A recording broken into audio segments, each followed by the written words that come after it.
Hey guys, I hope you all are doing good. I am Gitanjali and I welcome you all to my channel that is English Connection with Geet. And today I am here to elaborate a poem written by Walt Whitman. And the name of the poem is The Voice of the Rain. So let's start. And who art thou? Said I to the soft falling shower, which strange to tell gave me an answer, as here translated. I am the poem of earth, said the voice of the rain, eternal I rise, impalpable out of the land and the bottomless sea. So here poet start करता है अपनी poem को. क्या कहता है? Who are दो, कि आप कौन हो. Who are you, which means किसे कह रहा है? हल्की हल्की जो बौछार पड़ रही है बारिश की, उससे कह रहा है, उससे पूछ रहा है कि आप कौन हो. जो बहुत ही अजीब सी बात है, स्ट्रेंज टू टेल है, बताने में भी अजीब लग रहा है, जवाब भी देती है, आंसर भी देती है, जिसे यहाँ पर वह ट्रांसलेट करके बता रहा है. क्या कहती है वो बौछार, क्या कहती है वो बारिश? आई am the poem of earth, कि मैं अर्थ की, धरती की मैं कविता हूँ. Said the voice of the rain, eternal I rise, कि जो मैं हमेशा आती रहती हूँ. इम्पाल्पेबल हूँ, जिसके बारे में पता नहीं लगाया जा सकता. Out of the land and the bottomless sea, कि मैं धरती में से, बॉटमलेस जो सी है जिसका कोई तल नहीं है, वहाँ से. नेवर एंडिंग हूँ मैं, इटर्नल हूँ, हमेशा मैं आती रहती हूँ. मैं वो बारिश हूँ, धरती का गीत हूँ, कविता हूँ. Upward to heaven, whence vaguely formed, altogether changed, and yet the same, I descend to lave the droughts, economies, dust layers of the globe, and all that in them without me were seeds only, latent, unborn. अब यहाँ पर rain poet से क्या बता रही है कि वह जब ऊपर की तरफ उठती है, स्काई की तरफ, जैसे वो हेवन कह रहा है, तब वो किस रूप में होती है? भाप के रूप में होती है, वेपर्स के रूप में होती है, और दोबारा से कंडेंस होकर अपने आप की फॉर्म को चेंज कर कर वाटर ड्रॉपलेट्स बनकर वो नीचे आती है. वो कहती है कि उसकी फॉर्म बेशक चेंज होती है, लेकिन वो हमेशा सेम रहती है. जब वो नीचे आती है, डिसेंड करती है, तो क्या करती है? धरती के ऊपर से वो ड्रॉट, सूखे को मिटा देती है, धो देती है. एटॉमीज, जो छोटे छोटे पार्टिकल्स हैं, डस्ट लेयर्स हैं जो ग्लोब के ऊपर, धरती के सरफेस के ऊपर, अर्थ के सरफेस के ऊपर, वो इन सबको वॉश ऑफ कर देती है, वॉश अवे कर देती है. और इस तरह से करने से क्या होता है? अगर वैसा नहीं करेगी तो क्या होगा? जो सीड्स धरती के अंदर छुपे हुए हैं, अनबॉर्न हैं. लेटेंट मीन छुपे हुए हैं, बरिट हैं, दबे हुए हैं. अनबॉर्न है, जिनका जन्म नहीं हुआ, अजन्मे हैं, वो सीड्स हमेशा सीड्स ही रह जाएंगे, क्योंकि मेरे आने से ही बारिश ऐसा कह रही है कि वो जो बीज हैं वो पौधों में बदलते हैं, वो ग्रो करते हैं, प्लांट्स बनते हैं. And forever by day and night I give back life to my own origin and make pure and beautify it. For the song issuing from its birthplace after fulfillment, wandering, wrecked or unwrecked, duly with love returns. अब यहाँ पर rain क्या कह रही है कि दिन रात बदलते रहते हैं. I provide life, care, enrichment, water.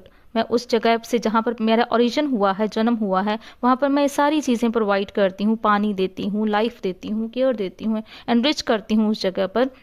मैं इस जगह की ब्यूटी को, अर्थ की ब्यूटी को, प्योरिटी को मैं बढ़ाती रहती हूँ और लाइफ साइकिल को चलाती हूँ, इसे कंटिन्यू रखती हूँ. ये उसी तरह से है जैसे सिंगर के हार्ट से कोई सॉन्ग निकलता है, और जिस जगह से वो निकलता है उसे फुलफिलमेंट देता है, सेटिस्फेक्शन देता है, चाहे उसकी केयर करी जाए, नहीं करी जाए, लेकिन वो उस प्यार को बार बार लौटाता है. वो जो संगीत है वो हर जगह पर घूमता है, हर जगह पर जहाँ लोगों को छूता है, लेकिन वापस उसी दिल में, अपने ओरिजिन प्लेस पे ही वापस आता है. सेम मैं भी वैसी ही हूँ. मैं धरती से चलती हूँ, धरती पर ही वापस आती हूँ, प्यार, केयर देते हुए. Students, this was all about elaboration of the poem The Voice of the Rain. अब हम इसके लिटरेरी डिवाइसेस जो इसमें यूज़ हुई हैं उसके बारे में बात करेंगे. And the first one is personification. Personification क्या है? जब पोइट किसी नॉन लिविंग थिंग को as a living thing use करते हैं. जैसे इसमें पोइट ने क्या करा है? I am the poem of the earth, said the voice of the rain. इसमें वो क्या है? रेन को as a living thing show कर रहा है, जो पोइट से बात कर रही है. तो यहाँ पे किसका यूज़ हुआ है? पर्सोनिफिकेशन का यूज़ हुआ है. The next one is metaphor. Metaphor क्या है? इनडायरेक्ट कंपैरिजन करना अलग अलग चीज़ों की क्वालिटीज़ के बीच में। यहाँ पर क्या कहा जा रहा है? I am the poem of the अर्थ, मैं अर्थ की कविता हूँ, पोएम हूँ। किस चीज़ को कहा जा रहा है? रेन को। दोनों ही कंप्लीटली डिफरेंट थिंग्स हैं, लेकिन इनके बीच की क्वालिटीज़ को कंपेयर किया जा रहा है इनडायरेक्टली, तो ये एक मेटाफर है। And the next one is hyperbole. Hyperbole क्या है? एग्जैगरेशन। जब हम किसी बात को बहुत बढ़ा चढ़ा कर बोलते हैं, बहुत ही ज़्यादा उसको एग्जैगरेट करके बोलते हैं, दैट इज हाइपरबोल। तो यहाँ पर किस चीज़ का यूज़ किया गया है? बॉटमलेस सी। यहाँ पे बॉटमलेस सी की जो स्टेटमेंट ली गई है उसको क्या किया गया है? एग्जैगरेट किया गया है, बहुत बढ़ाकर बोला गया है। And the last one is imagery. Imagery क्या है? किसी भी चीज़ की विजुअल डिस्क्रिप्शन, इस तरह से किसी बात को बताना कि हम उसे विजुलाइज कर सकें, किसी सीन के बारे में बताना।